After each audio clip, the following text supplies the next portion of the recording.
మరికొన్ని రాష్ట్ర వ్యాప్త వార్తలు వేగంగా సంక్షిప్తంగా చూద్దాం.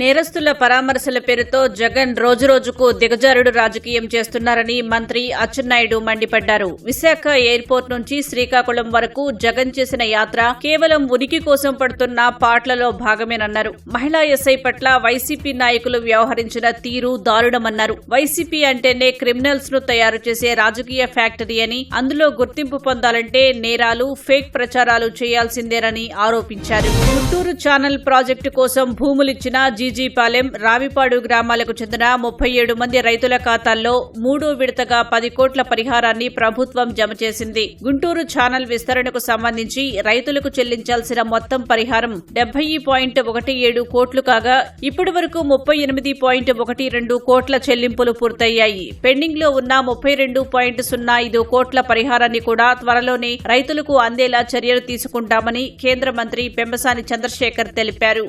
ముఖ్యమంత్రి సహాయ నిధి పేదల వైద్యానికి భరోసా ఇస్తుందని మంత్రి కందుల దుర్గేష్ అన్నారు. తూర్పుగోదావరి జిల్లా నిడదవోలులోని క్యాంపు కార్యాలయంలో 49 మందికి 38.05 లక్షల విలువైన సీఎంఆర్ఎఫ్ చెక్కులు, ఎల్ఓసీ పత్రాలను అందజేశారు. నిడదవోలు నియోజకవర్గంలో ఇప్పటి వరకు 1047 మంది బాధితులకు 7.17 కోట్ల ఆర్థిక లబ్ది చేకూర్చినట్లు మంత్రి తెలిపారు. కార్పొరేట్ వైద్యం పేదవాడికి భారం కాకూడదనే లక్ష్యంతో ప్రభుత్వం ఈ సహాయాన్ని అందిస్తోందన్నారు. వైసీపీ హయాంలో పట్టాదారు పాస్ పుస్తకాలపై జగన్ ఫోటో ఉండటాన్ని రైతులు జీర్ణించుకోలేకపోయారని మంత్రి ఫరూక్ అన్నారు. నంద్యాల జిల్లా కానాల గ్రామంలో రైతులకు రాజముద్రతో ఉన్న పట్టాదారు పాస్ పుస్తకాలను మంత్రి పంపిణీ చేశారు. ఈ కార్యక్రమంలో joint collector Suraj Dhananjaya, revenue అధికారులు పాల్గొన్నారు. జగన్ ఫోటోను తొలగించిన పట్టాదారు పుస్తకాలను ఇస్తుంటే రైతులు ఆనందం వ్యక్తం చేస్తున్నారని ఫరూక్ చెప్పారు.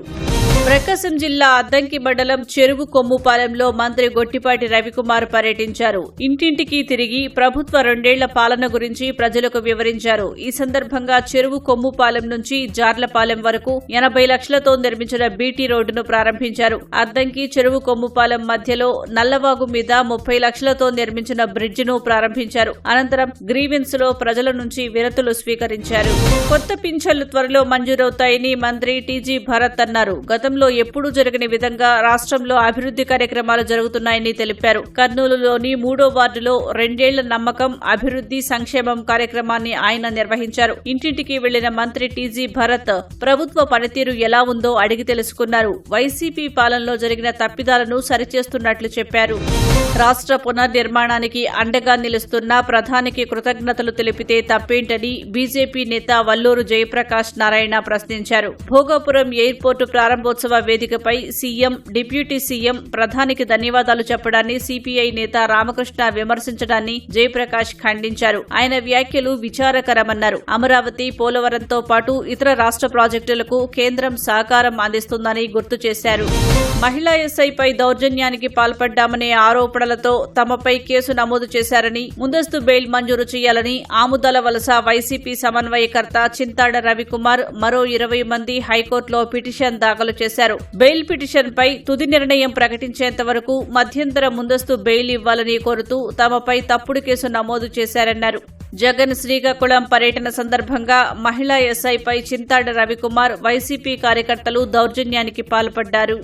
ప్రకాశం జిల్లా సంతమాగులూరు సర్కిల్ పరిధిలో విద్యుత్ తీగలు, మోటార్ వైర్లను దొంగిలించే 7గురిని పోలీసులు అరెస్టు చేశారు. వీరు ప్రకాశం, బాపట్ల, గుంటూరు, పల్నాడు జిల్లాల్లో పంట పొలాల్లో విద్యుత్ స్తంభాలపై అమర్చిన అల్యూమినియం వైర్లు, మోటారులో ఉన్న రాగి తీగలను చోరీ చేస్తున్నారని పోలీసులు తెలిపారు. సంతమాగులూరు పోలీసులు సాంకేతిక సహాయంతో వీరిని పట్టుకున్నట్లు దర్శి డీఎస్పీ బాలమురళీకృష్ణ చెప్పారు.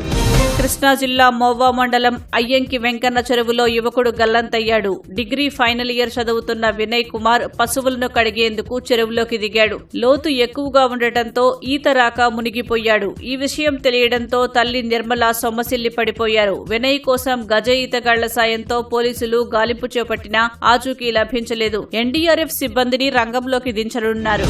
మార్కాపురం జిల్లా త్రిపురాంతకం పంచాయతీ పరిధిలోని పాఠశాల వరండాలో 5 అడుగుల జర్రిపోతూ కలకలం రేపింది. పామును చూసిన ఉపాధ్యాయులు, విద్యార్థులు భయాందోళనకు గురయ్యారు. వెంటనే పాములను పట్టే వ్యక్తికి సమాచారం అందించారు. రంగంలోకి దిగిన స్నేక్ క్యాచర్ చాకచక్యంగా జెర్రిపోతును బంధించారు. దీంతో ఉపాధ్యాయులు, విద్యార్థులు ఊపిరి పీల్చుకున్నారు.